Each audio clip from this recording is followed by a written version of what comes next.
Hola, chicas.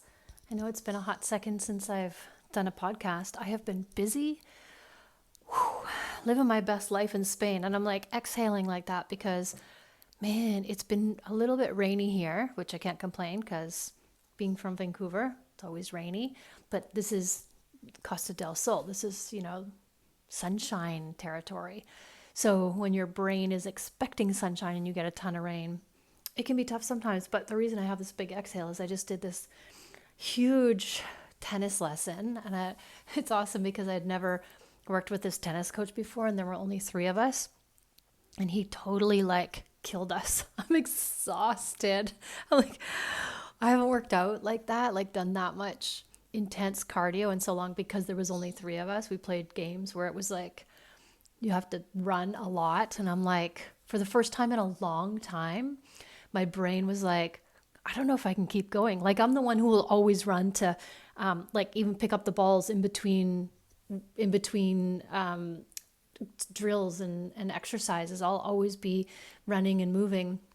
And at this point, I was like, damn, I don't even know if I could make it home. I got to get the bus home. I'm so tired, which was good because we always need to challenge ourselves, right? To keep our body like at its peak. So it will allow us to go on all of these adventures. So I'm going to be sipping water throughout this podcast. Or I mean, guzzling water. Because here's the thing about Spain. When it does rain, like it rained, say at 9 o'clock, and my lesson was at 10:45. It takes me an hour to get there on the bus. So I messaged them. I'm like, is the class on? Because I don't want to take the bus over there if it's not on. And she said, well, it stopped raining, so surely the courts will be dry by 10:45.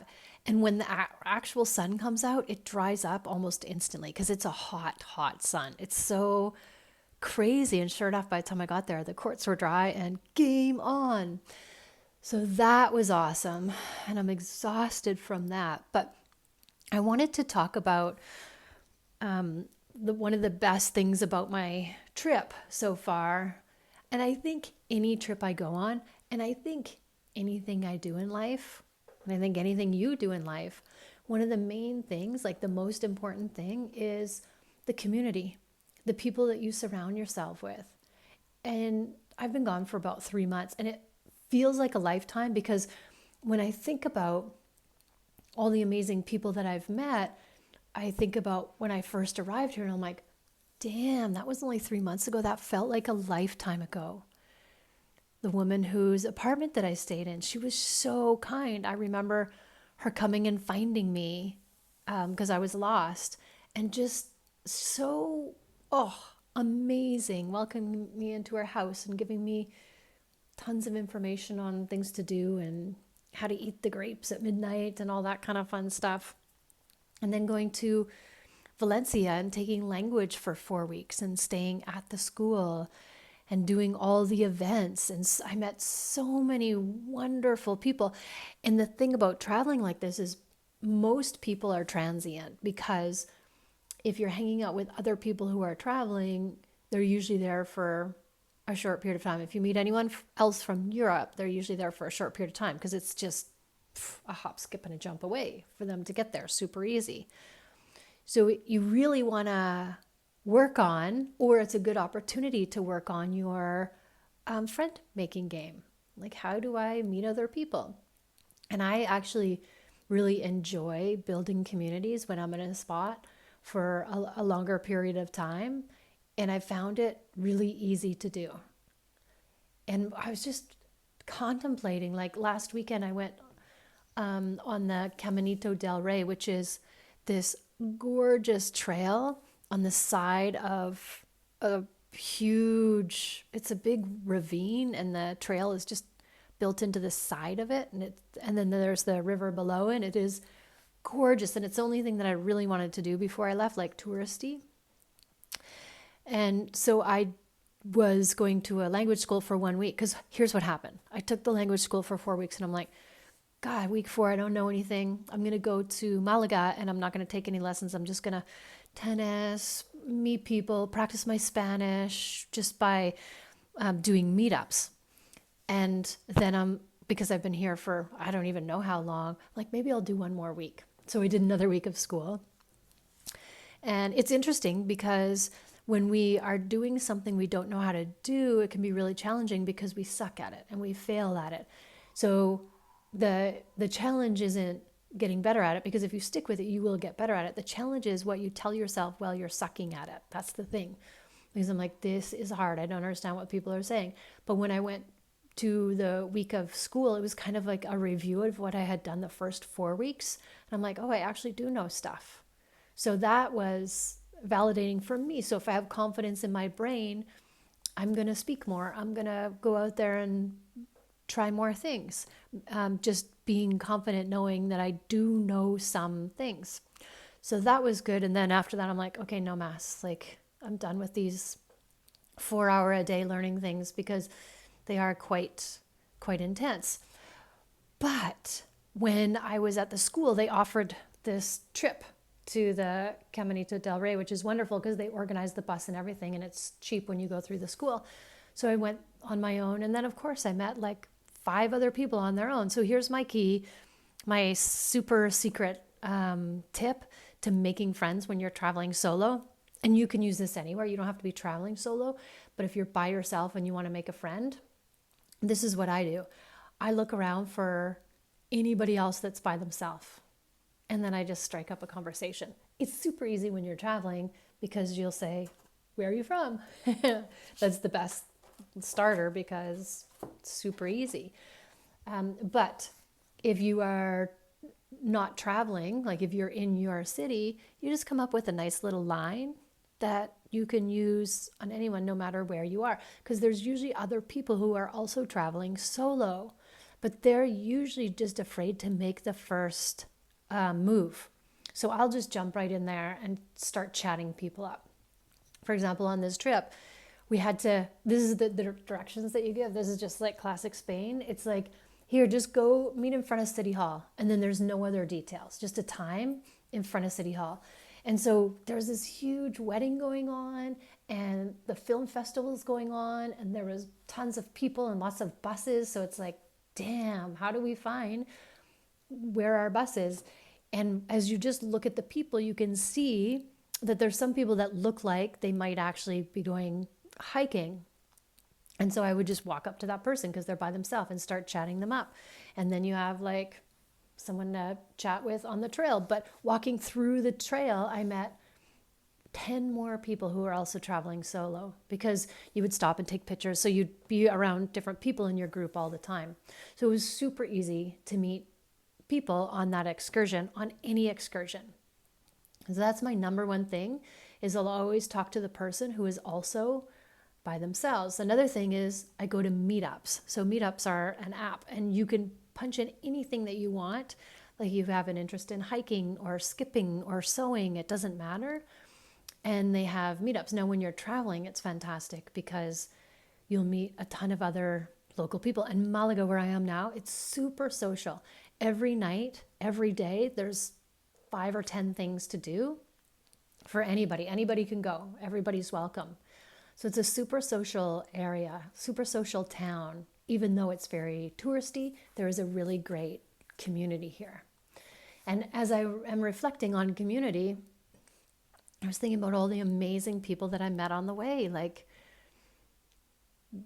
Janice in Barcelona. We just hung out. We just hit it off because she was originally from Vancouver, but living in Singapore, working and living there with her boys. And we just had this awesome connection, so we could do a lot of things together. And then all the friends that I made at the language school, so many. It's funny because it was a very good school. I would highly recommend it. Tarragona in Valencia, really, really well run. And every day after school, they have social events. But if they're going out to a bar or a big party or something, they'll also have another event for people that are, say, over 30 that don't want to go partying. And that was wonderful too. Like you'd go for dinner or go for drinks or go to a museum. So it was really easy to make friends. That you're just set up to make friends. You can't lose in that situation. But so that was where I made a lot of my friends from. And then living in a shared apartment, you meet people that aren't in your class that are also at the school. And then when I came here, I did a ton of meetups and language exchanges. And because I wasn't going to school, every other day I would go to a language exchange where we would do half an hour of Spanish, half an hour of English, half an hour of Spanish, half an hour of English. Those are really hard for me because it's wonderful. Like, it's really well organized. It's called Pa Change. And I would highly recommend them as well here in Malaga. But it's hard because every table has like maybe 6 people. Sometimes it has 4. And you have at least one native Spanish speaker from the area. But the Andalusia area has so many crazy accents that some people are really, really hard to understand.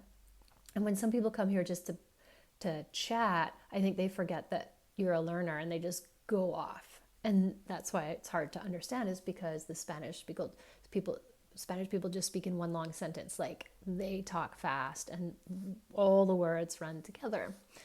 So sometimes you'll get somebody who understands, or who's a teacher, and they slow it down, and I'm like, damn, I can understand you, which is wonderful. But like I told you before, there was a guy from Canada there, and I couldn't understand a word he was saying in Spanish. I thought he was local. And then when he started speaking English, I couldn't understand either because he would just talk so fast in general. I'm like, what the heck is happening? I should be able to at least understand my fellow Canadian. So that was always fun. But I feel like what the world needs now, and I say this all the time, is love, sweet love. But it's connection and community. And in my own, I don't know, heartfelt way, that's what I'm always trying to create, is community. Because I know, like, I'm talking about traveling solo. Traveling solo works great for me because I can be by myself when I want to be by myself. And then I go out and I find people when I want to find people. What I'm learning about myself is, more often than not, I do want to find people. I do want to hang out with people. And then there's different kinds of hanging out. The hanging out where it's a lot of effort. You got to really think. Those are the language exchanges. And then there's other hanging out where it's just a social. And then that's way easier. So at this point of my trip, at this point of my journey, I'm looking for the easy stuff because I'm almost at the end of my trip. So I'm like, I'm all about the easy. But I just keep reflecting on all the fabulous people I met. And that's what I think happens in midlife, is that it's kind of the end of a community, because our community usually is based on our kids' activities, kind of our kids' lives. And that's how we build the community. For example, the school that your kids go to, that's a community, and you hang out with those people. And the sports teams, that's a community, and you hang out with those people. And then when your kids leave, then is when you want to build your own community, a new community. And that can be overwhelming for people. That could be like, people be like, I don't know how. And tired. Like, it's just so easy to not do anything. Here, I'm saying I'm going out all the time. No matter what, I'm going out. Even if it's just for an hour, I'm going out. And usually once I go out, then, because here, stuff doesn't start until 9 o'clock. That's when stuff starts. So I'm really noticing that here I'm participating in as many things as I possibly can. But at home, I was kind of lulled into this space of, I can't be bothered. Like, I can't be bothered to go to a meetup. I can't be bothered to build a new community of friends. And I feel like it just, you get tired and you need a rest from all that momming that you've done. And sometimes it can be that transition when your kids leave the house or work or whatever, and you just never see them anymore. So it's that transition of like, what do I want to do? But I feel like it's an effort that we want to make, because with all these changes that go on with our body, it's so important to stick with community, because it would be so easy just to slip into the abyss. And we don't want to do that. We have so much to share with the world. And I feel like if we can really get our eating on point, our health and fitness on point, this is prime time for us because our bodies are still rocking and we can go and do these things. Like we can surf, we can play tennis, we can go to dance classes, we can do all of the things. And there will come a time when we get older where maybe it would be harder for us to do those things. That's why it's like now is our time. We have all this experience, we have all this knowledge, we've worked our whole lives, so we should have some money to spend. And that's when we want to really figure out, who am I? What do I want to do? What kind of community do I want to be a part of? And I feel like midlife moms just have so much love and energy to give. Like that's the best kind of community that you want to be a part of for sure. So my invitation for you is to get curious about what kind of community you would like to create for yourself, or if that sounds like overwhelming, what kind of a community would you like to be a part of? So it already exists. You just got to go find it and then go partake in it. So that's super easy because it's already like up and running. You literally just have to show up. And you can use that trick like I use, just like, oh, I'll just go for an hour. Because if I get my butt out the door, I'm going to be out for hours and hours and hours. I'll just find, yesterday I just went from one event to the next to the next. Like my whole day was filled with these meetups and they were all totally different, totally and completely different. So really be curious about how you're feeling in this moment. Are you happy with the community that you have? Like maybe you already have a community. That's wonderful. I would invite you to embrace it even more, to contribute to it even more, to pump it up, to breathe some crazy midlife mom life into it. Like this is our time to really do all of the things. And I know for sure that if you have this thought about something you want to do or a life you want to create, that there's other people out there that are the same. I guarantee it. You just got to find them, and there's a group for that. So I invite you, because I can tell you for sure, that on this trip, all the places that I've gone, all the things that I've done, nobody has ever once said to me, I don't want to talk to you. And nobody has ever ignored me. It's been the exact opposite. I'm not going to lie, there was a French guy once that was kind of, je ne sais quoi, like very, you're like, that's what people are like. You find, oh my God, there have been some people where you're like, damn, you're really unique. Like there was this one guy who was totally and completely standing on his own, and I could see why after I started talking to him. And I don't know if he did it on purpose. I don't know if he was just like, he thought, I know more than everybody else, or if he just liked to be cheeky and shake things up, if he just liked to stir the pot. I don't know, because he had a little grin on his face, but he was kind of like socially awkward a little bit. So I think there was a combination of many things going on where I'm like, it was even hard for me to chat with him. And I'm like, okay, if it's hard for me to chat with you, we got some work to do, because I'll chat with anybody about anything. Because the easiest thing is to ask them a question about themselves and then just listen. That's the easiest way to start a conversation. And I catch myself trying to always be asking questions, because then if they're interested, they'll ask me a question, but they're happy to answer questions about themselves. Happy to. And then you'll find curious people really quickly, because they're the ones that ask questions back. And talking about this, I see that the people that I'm drawn to the most are the curious people. I love people with curious brains, because they're asking questions from a sincere place of like, oh, that's interesting to me. I really want to understand that more. And those have been the best connections that I've made. When I go to these things, I try to find the curious people. I love the curious people. I think too, because I'm one of those people. I'm just curious about everything. And that makes for good conversation when you're meeting people.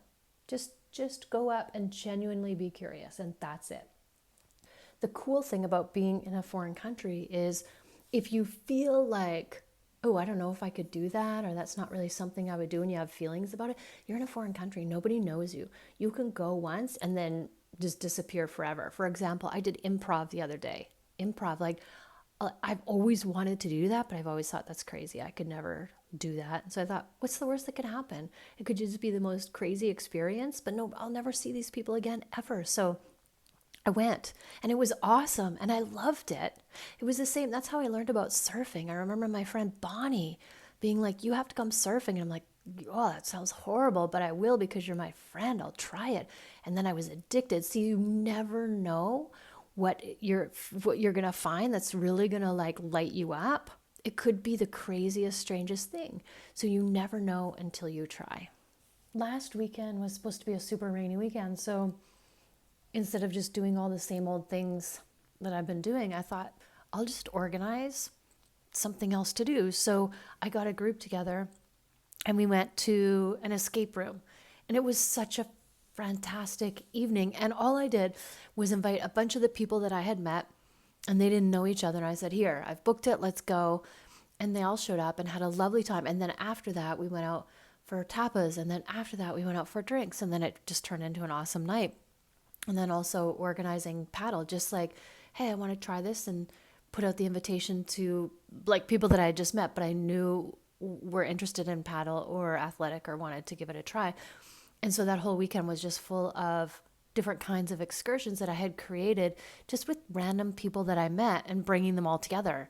And it was fantastic. It was like, it was easy to do and it was a really, really good time. So it could be as simple as that, as creating your own group randomly just based on something you want to try. So I wanted to share this I wanted to tell you more stories about my travels, but I've run out of time because I really feel like community is the way to go. And the best thing you can do for yourself is find some really good communities during this time that you feel like, yeah, I can really get on board with this. Like, I can be all in on this. And that's where you're going to find that place that kind of leads you to the next place, or re-inspires those little embers that were kind of like just simmering while you, like just kind of glowing while you raise your kids and stuff like that.